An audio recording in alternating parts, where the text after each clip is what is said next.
Threads of Hope for African Grandmothers has now found its 10th home within Ontario at Queen Elizabeth Park Cultural Centre. This is a textile display on behalf of the grandmothers in Africa. It's called Creating Futures Threads of Hope for the African Grandmothers. And it was an idea of the grandmothers group in Waterloo, who asked grandmother groups from certainly across Ontario if they would make submissions.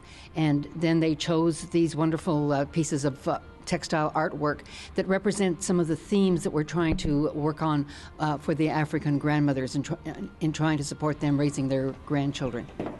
All pieces are handcrafted by women right here in Ontario, including Lynn McCulloch of Burlington. The red and white ribbons at the bottom of her piece represent the friendship between Canadian grandmothers and African ones. And of course, that's the main focus of our group, which is the Bronte Grandmothers for Africa. And we belong to the Grandmothers Campaign, which is part of the Stephen Lewis Foundation. AIDS, Ebola, and poverty, among other issues, have left families torn and African grandmothers to care for up to 10 grandchildren at once.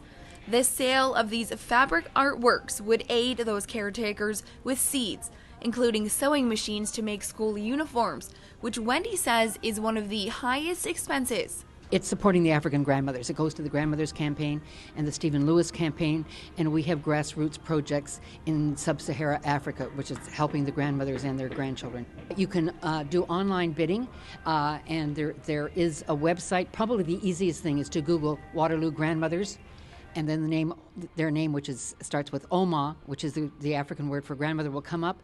And then from their website, you can actually see all of the pictures, and you can register your online bid, and you could be the owner of one of these pieces. You can also visit www.omas-siskonsakw.org. For Halton Insider, I'm Krista Sharpe.